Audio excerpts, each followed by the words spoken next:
What's good, everybody? What's up, man? This is Stephen Qualls II, aka Mr. Qualified. It's your boy. And we're back for another episode of Behind the Brand. First and foremost, I want to give a thank you again to everybody who participated in our Black and Qualified campaign for the month of February. If you were featured, I was either already a fan of you or I became a fan of you, when we got introduced. And there were so many people that just weren't able to get their videos in and things like that. But there's just so many amazing Black creatives and Black platforms out there that I want to highlight it, those that I could and those that wanted to. And hopefully we can keep tapping into those brands platform and just tapping in with each other and continue to create. Man, I think our community needs it. Secondly, I want to touch on what we're doing this month for March. So obviously March is International Women's History Month, and so for this month I won't be doing any of the interviews, but I enlisted a very, very good friend, an amazing journalist, the next big thing in sports, in my opinion. My good friend Jalen Johnson. She's currently at Mississippi State, finishing up her master's. We're both going to finish up, our master's in May, so that's amazing. But I thought it would be an amazing opportunity to allow for, Qualified to be a platform that not only obviously is inclusive, but there are just certain conversations that women can have with women, and it can involve certain things that a man being present or being a facilitator in that conversation. I think certain things just wouldn't be able to come up, or certain things just may not come up due to what I may just not be privy to. So I really hope that a lot of the conversations, one, they're going to be qualified regardless,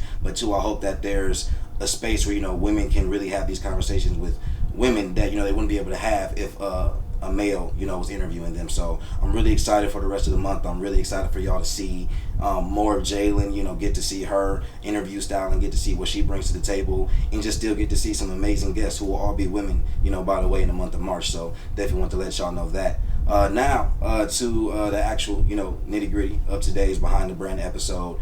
And I was trying to figure out what I want to talk to y'all about this week, and I just started thinking about what I learned. Whenever I'm trying to figure out something or I'm stuck, I always try to go back to what did I learn? What is something I've kind of stumbled upon recently that's really been affecting or kind of dictating my mentality. And I started to think about what I've really learned from the brand so far, what I've learned from doing with Qualified. Everything that I talk to you guys about is a lesson, but I want to really, really be specific about what's the biggest thing I've learned so far with Qualified, with running a brand, with everything that comes with that.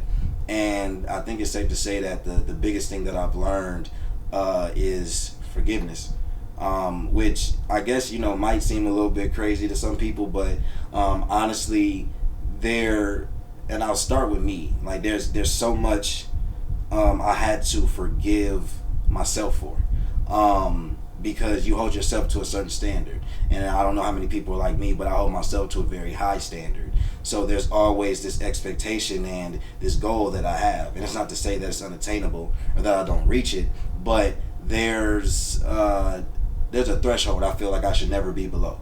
And if I do fall below it, whether it's and usually it's not on my own volition, usually it's something that I can't control, but if it happens, I immediately kind of just knock myself down, or I'll scold myself for not doing better or not doing this right or doing that right, when in all actuality it wasn't really anything that I could do to change. And it's about giving yourself grace and understanding that you have to trust that you're doing everything that you can, and if you feel like you're not, to push yourself. So forgiving myself for things I didn't know, things I still had to learn, things about my mentality and approach that I had to change, just forgiving myself for not knowing those things, and then also forgiving myself for even getting on myself for not knowing those things, because it's a learning process, it's a learning curve. Nobody walks into anything with all of the information. You're really learning as you go. So forgiveness has just been huge. And then you notice in a lot of the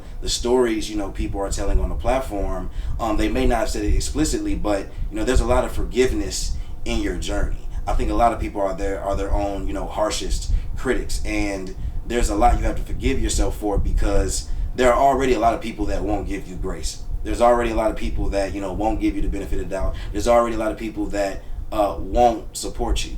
So if anything, if anybody, you have to be that for yourself at all times. And so you really can't afford to be giving yourself crap, especially for things that are out of your control. Challenging yourself is one thing. Always pushing yourself to be the best version of you, just to be better, to grow and evolve overall. That's one thing. But there are going to be a lot of things that are out of your control, and those things can't, dictate your work ethic. They can't dictate, how hard you go at something, your approach at something, starting over or just continuing to stay on the grind that you're on. You can't let those things that you can't control dictate that. So I just thought that was really important, because I feel like a lot of people don't forgive themselves. I feel like a lot of people don't,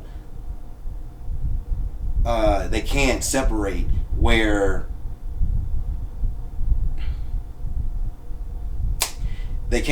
from, okay, like, this is something I can challenge myself to do. This is something I can do better at or be better at. And, this was out of my control. Yes, this sucks. Yes, I want this to be better, but I have to continue to do me. A lot of people can't make that distinction or choose not to. But give yourself grace.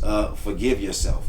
And just make it an intentional thing that you only focus on what you can control and only focus on you and what you can do better. Don't focus on the things that you can't control. Understand them, see them, respond, but don't let them dictate everything it is that you do. So that's my weekly advice, man. Forgive yourself, give yourself grace, and I hope y'all had an amazing week, and I hope y'all have an amazing next week. Until y'all see me again. All right, peace.